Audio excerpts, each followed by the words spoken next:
Hi friends. So I'm just simply not writing as much these days as on paper or on the computer screen as I wish I were. A lot of it's happening in my head as I am parenting a 3.5-year-old. We live in Hawaii in this season of our lives, and we are super grateful to get to be out in places like this. It's such a gift from God. It has been a bittersweet couple of years in Hawaii. And we moved here just as the pandemic began, which brought a lot of weirdness into the world and just fear and unknown and so many things and stay-at-home orders. What is that concept? And then we became pregnant, which was a huge answer to prayer. And I was 40, expecting a baby just after I turned 41. And Noah passed away in the womb at 34 weeks, just before I turned 41.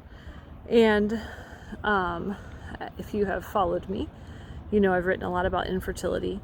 I wrote a book that I published in January 2015 called Embracing Hope During Infertility, just about the hope that God had given us in our wait thus far. At that point, it had been almost 5 years of waiting for a baby and praying and just processing the barren womb, which was something that we did not anticipate in our lives, and something that was such an opportunity to trust God.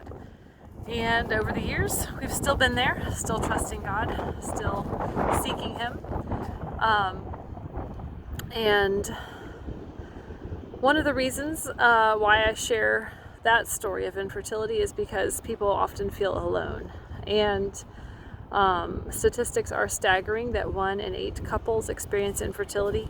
1 in 4 pregnancies end in a miscarriage. And it hit close to home when Noah was stillborn in December of last year, that 1 in 160 pregnancies is a stillbirth, which is a baby who passes away somewhere between 20 weeks and the end of the pregnancy. And that's a lot of babies. I know hundreds and hundreds of people, and I know a surprising amount of people who have experienced a stillbirth at some point. So the writing that's been happening in my head as I'm processing and praying and trying to figure out where to go with my writing, because once you're a writer, you just want to write and write and write. The words just keep coming, and you want to share them. And as a Christian, you feel like God is really prompting me to share this. And so, really, since probably within the days following Noah's death, I began writing just to journal for my own self, just to get myself through the loss of my baby. And I wondered all along, is this something I will share? Is this something I'll turn into a book? People sent me a lot of resources on stillbirth, books and articles and testimonies, and I personally have found it hard to read about other people's losses as I'm processing my own, because it is just difficult. And so if I share and write a book on stillbirth, it's not necessarily for the purpose of other people who are experiencing a stillbirth. It is for anybody who's going through a hard time. I don't necessarily expect somebody who is just reeling from the loss of their baby to sit down and read about the loss of my baby. But what I am seeing is that everybody is going through hard things. I have friends who are struggling financially, struggling with jobs, losing jobs. I have friends who are struggling in other areas. I mean, people just feel discouraged. And when Noah passed away in the womb, and I had to give birth to him, to his lifeless body in December, right before Christmas, right before my 41st birthday, it was devastating. It was difficult. It was heartbreaking. And one of the ways I would sum up that time is that Emmanuel, God is with us. Like, that's one of the names of Jesus that we write on Christmas cards. Emmanuel.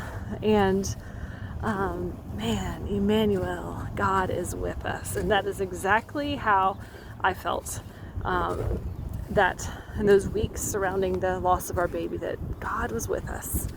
And if I share and write a book on the loss of Noah, it will be for anyone who needs to know that he is near. There's an airplane coming in, so it might be a little distracting, but that God is near. He is with us. No matter what the hardship is, no matter what the loss or the grief or the struggle is, I fully believe that Emmanuel, God, is with us. So stay tuned. I am working on it. I have no idea when I'll release it, but I do believe that God has shown up in our lives, shown up in our story. He has been with us in our darkest times, and in the big and the small things that happened in the immediate days surrounding Noah's death were just truly remarkable. And I'm still grieving. It's been 10.5 months and I am still crying. I'm still grieving. I'm approaching the anniversary, our baby's first heavenly birthday. My womb is empty.